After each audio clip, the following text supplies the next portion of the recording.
Oh, what a joy. Exactly. I'm Ilana. I'm Scott. And this is our mini podcast. About things apparently we're supposed to enjoy. But don't. Eventually? Maybe. No promises. Welcome to Oh, What a Joy.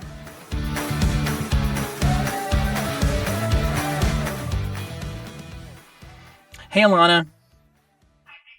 What are we talking about today? The daytime shows are recorded all in one day. That's how they get those previews coming up with this. It's not, how did they do that? It's because they get recorded all the same day. We do the same thing because we're busy people. But today we're talking about an unfavorite subject of my brother's, diabetes and pre-diabetes. Do you want to start? Do I want to even talk about it? No. But does it need to be talked about? Yeah, it does. It sucks. I mean, I could.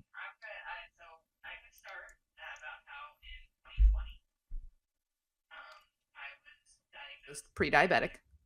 Okay, you start then. It started with you though. No, everything starts with me because I'm the older one. Right. So you were that year diagnosed with diabetes in 2020. It was a pandemic, and but I decided to have my A1C checked, and my nurse practitioner at the time said, "Oh, you're pre-diabetic." I went, "Oh no, my life is coming to an end." Do you realize that a lot of people in America are diabetic? I mean, a lot of people. True. It's a pandemic on its own. I guess so, but I always assumed because our father's parents were both diabetic.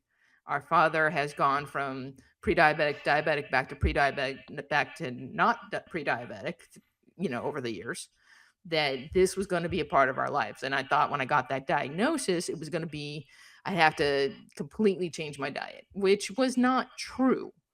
I was lucky that I went to a nutritionist, and the nutritionist looked at what I ate and she said, "Well, it looks like your carb intake is at 50% on a daily basis. Let's bring that back 5%, and here's some tips and tricks to do it." I went, "Only 5%? I can do that." And since it was the pandemic, I wasn't going out to restaurants. I wasn't going to parties. There was no holidays. There was no birthdays. There was there was no office parties. There was nothing that would divert me from reaching a goal of getting that number down with adding more protein into, let's say, macaroni and cheese. I had to have chicken with my macaroni and cheese instead of just a bowl of macaroni and cheese. Like little simple tips and tricks she gave me. And it only took 6 months, and I was then no longer pre-diabetic. And because of what she told me, and because I already had exercise in my regular routine, because it's not just diet, it's diet and exercise, my A1C stayed down for 4 years.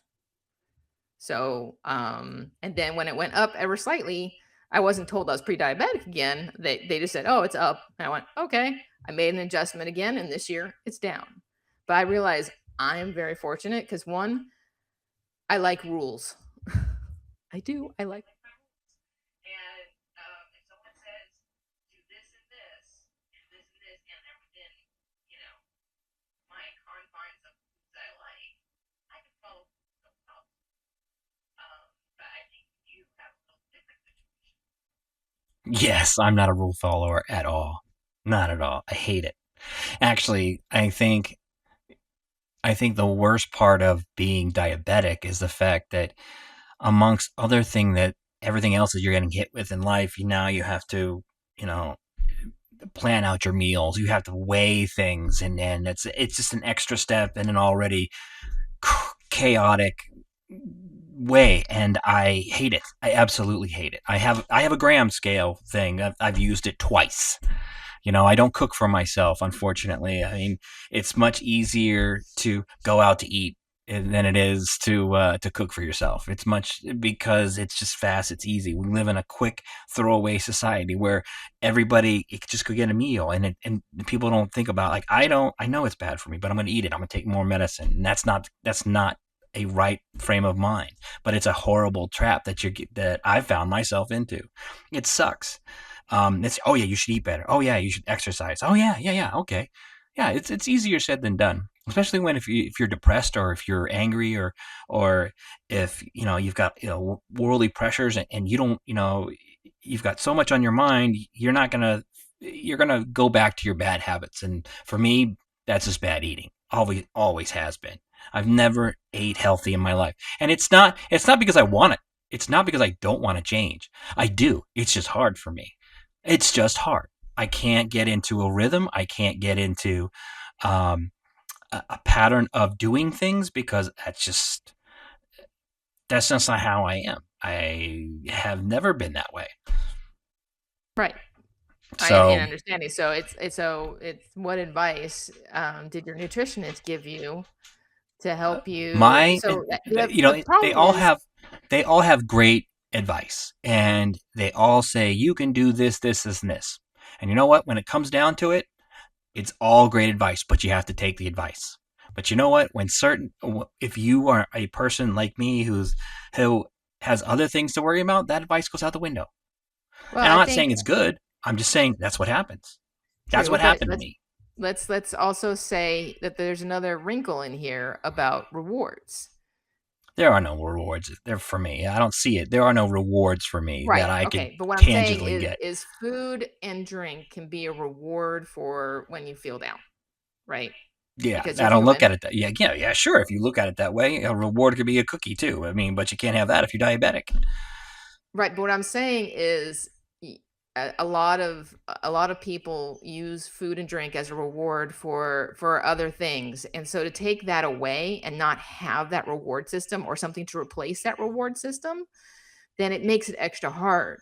So you got to think of, getting that dopamine hit of rewards by following the rules. So that's so how do that's the advice. The advice I would have for you from my theater arts degree from before the turn of the century is don't think about following the rules. Think about creating a reward for following the rules. And if eating out is easier, go to the places that give you the things that you can log in that tell you the macros and give you the tools. Because there are restaurants like Panera who say right on the menu, or they have the apps that you can look it up, and it will tell you whether or not what you're eating for you is within your guidelines. And then when you do that, what kind of reward can you give yourself? Like, create a sticker board, you know? Maybe that's what we should do before next week. I think Oh, we each have things that we need to accomplish. Um, what do you and think of this idea, huh? What do you think? we'll Yeah, have dueling good idea. sticker boards. I It's want not you to gonna work. create a sticker board. Doesn't it won't work with me. I love you, but that's not gonna work for me. You know What what? will work for you? What What will work kind for of me? because once you get enough Unfortunately, I've got stickers way on the too sticker much board, shit going on right now to deal with it, and that's what I choose not to do, and that's unfortunate. but it could be part of a reward system. Like, you can make it part of all the things that you have to do. You get, and once you get a certain amount of stickers, you reward yourself with something. I'm gonna kick you out of here if you don't behave. And he's talking to his dog. For those who are listening to this podcast, there's a beautiful golden retriever He's who a Labrador. who was Get it straight. incorrectly named, so I refer to him as Fluffernutter. His name is Kingston, although Yeah. and around this house he'll be called a few other names. Do you want to go out? Want to say hi to the camera? Look, right there. Look, yeah, right there. Can say hi. Okay, yeah, good boy. Yeah. Okay. You want All out? right. This mini podcast has come to an end with Oh, little good. puppy kisses. What are we talking about next time? Next time we're going to talk about 80s movies, but I'm going to Fantastic. hold you to this challenge. Next week, I want to see a sticker board, and then we'll talk about rewards. Okay? Good luck with that. I'll let you know how that All right. goes. See you soon. Bye. Bye.